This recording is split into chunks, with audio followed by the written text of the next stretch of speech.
Hey gang, Matt from Easy Breakouts, about to start another current market trend review, but before I do, just wanted to mention that if you find this video helpful, be sure to click on that subscribe button down below. Also, you can view additional videos by visiting our YouTube channel. Alright, let's hop into our analysis. So folks, we had a quadruple witching. We had the expiration here across the board on the options, the futures, the options on the futures and single stock futures. Huge volume across the board. However, for the most part, kind of muted response from a price action level down. S&P is pretty much flat. Nasdaq and Russell's did come off a little bit. We had the crude actually hanging out on high prints, looking pretty good here. And then the gold and the bonds backing off a little bit from Wednesday's post-Fed rate announcement sell-off that they encountered. But folks, we're going to go in and hop on to the S&P 500 dailies. That's where we start our analysis all the time. And here we go, folks. So S&P's here just starting to now put in the slightest hint of like a balance. You can kind of tell here it's like a little mini high handle. So a couple of things is, we saw here about a week and a half ago, right before the market actually broke those 2214s, a lot of our stocks started to run up. And one of the things that we saw is that a lot of our stocks actually over the last week or so have now kicked us out of positions. We stopped, we took some nice profits in them, and the markets are kind of pulling back. So at this point, what you got to look for here on the intraday charts is basically, I think, right here, right at these 2250s. That's a prior area that we've cut support a couple of times.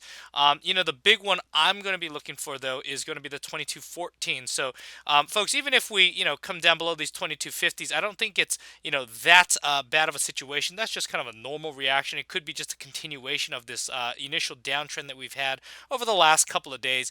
But the one that I'm going to be watching here for support is these 2214s. We'll call it just 2215 evens. If you ever find yourself below that, I think that's going to put this little bit of a breakout, right? And the reason I look at those 2215s is because it happens right around these 2200s. That's, kind of like you can see this little double bottom forming up. And there's this little handle. It's a whole number. So that's why I'm looking at those 2215s as just a prior area that we need to keep. So if you ever find yourself below there, that's potentially where it could become a little problematic for the rally. But so far, the market continues to make higher highs. Just basically grinding away at it almost every other day here. We just actually posted up into new all-time highs earlier in the week, last week. So folks, we're just putting in a little bit of a balance here. Again, kind of early heads up that maybe a little bit of a bigger pullback might be in the works right underneath the 2250s. As long as we maintain the 2215s, 15s, I think that'll be an okay place for the market to hang out. It was a little bit higher volume, as you can tell here, volume spike, and that's because of that quadruple witching where all of the options and the futures contract expire for the end of the Q4 2016. Now moving over to the Nasdaq here, something kind of interesting catching my eye here on the Nasdaq. One thing is we are forming this little high handle, and I think on the Nasdaq, as long as we maintain the 5400 whole number, I think that'll look pretty good here for the Nasdaq. We've been mentioning how the Nasdaq has been a little bit on the laggy side, a little bit of relative weakness as some of the bigger cap stocks having some trouble here with all-time highs. But something I've just kind of noticed here over the last week and a half is that a lot of them have kind of built right sides of bases and now handles. If you take a look at like the alphabet here, kind of looks like a little bit of a sloppy base, but somewhat of a cup with a handle, right? Microsoft broke out earlier last week, now forming a high handle, even like a big heavyweight like a Netflix here as well. Nice little cup and handle starting to form here. So I'm watching this, folks, and I'm kind of looking at it across the board, and we've kind of got mixed signals. Facebook, Amazon still hanging down below their 50-day averages, but we've got the likes of Alphabet, Netflix, Microsoft, even to a certain extent Apple, kind of forming a cup-shaped base here, although it still does have a lot of overhead resistance. But across the board, the Nasdaq seems to be firming just a little bit, and we'll watch these names here for any big breakouts. Again, these are the types of names that would typically lead the indices higher, especially the market cap weighted ones like the S&P or the Nasdaq. Things like the Apple or the Netflix or the Alphabet, those would be able to pull those indices up and maybe regain some of that relative strength that the Nasdaq has been lacking. Also, one of the things that I want to point out to a lot of the folks out there is while the markets have been pulling back, and in some stocks, the high relative strength ones, have been trying their best to resist it and actually trying to break out. What I've been noticing is a lot of the trades that are breaking out kind of fizzle towards the end of the day. And for us, that's a situation where we tend to just kind of throw back the stock and then just wait for a new setup. But here's what I'm talking about here, like a Netflix, for example. Let's pull that up.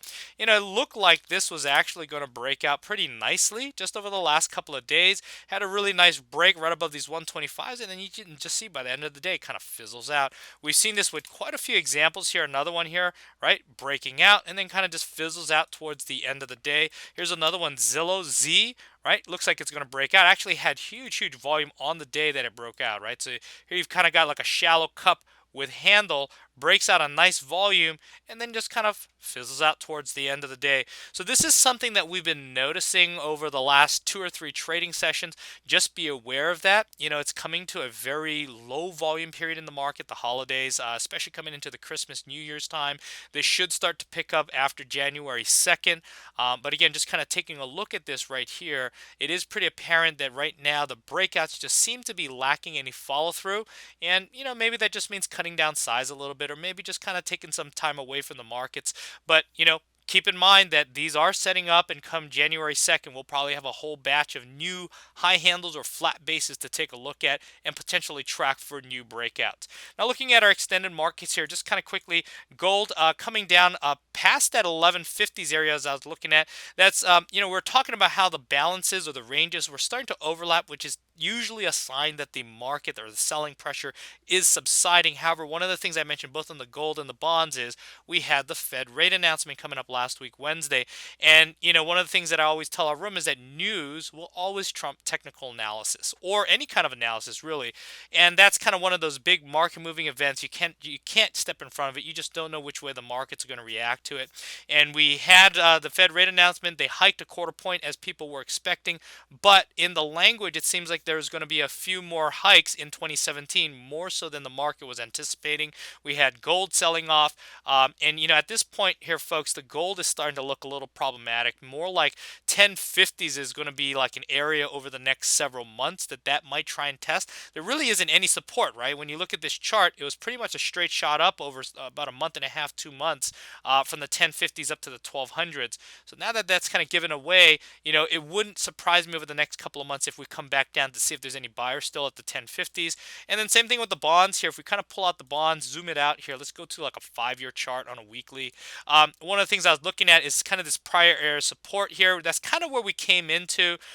It was starting to look like, at least on the intradays, that we were starting to kind of slow down our trade. But you can see here right on Wednesday, another one final sell-off down to those prior support areas from about 5 years ago. That's kind of where we're hanging out right now, folks. And again, like I always mentioned, news trumps any sort of technical or fundamental analysis. That's why we don't step in front of earnings. That's why we don't step in front of big econ here, because we don't know how the market's going to respond to that. So we've got the bonds and the gold here selling off just a bit, and then finally here the crude is actually behaving quite nicely, pretty much to our expectations here. Let's pull up the crude charts. There it is. So once we broke the 49.20s, we basically said, look, that's kind of an invalidation of the topping patterns we were seeing. And then we said, hey, look, if you can get up to those 52s and break out, that actually could be a bit of a sign that the crude is trying to break out of this longer term, somewhat of a bottoming pattern, inverted head and shoulders. It did look a little sketchy there for just a couple of days, but my main thing that I was looking for the crude to hold were these 49.20s. So you can see how we broke to the 53, 54s, then kind of faded all the way back down to the 50 evens.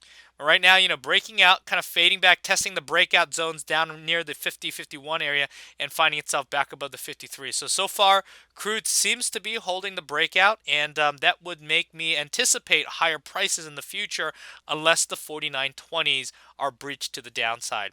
But other than that, as we take a look across the board here, folks, in the upcoming week, again, holiday action is probably going to start slowing down from a volume standpoint. One of the things we're seeing is that breakouts don't really seem to have the follow through that we've seen, just about even a month ago. And just be aware of that, folks, because that could potentially impact your trades, especially if you're breakout traders. But other than that, folks, have a great trading day and a great trading week ahead, and join us for our next market trend review.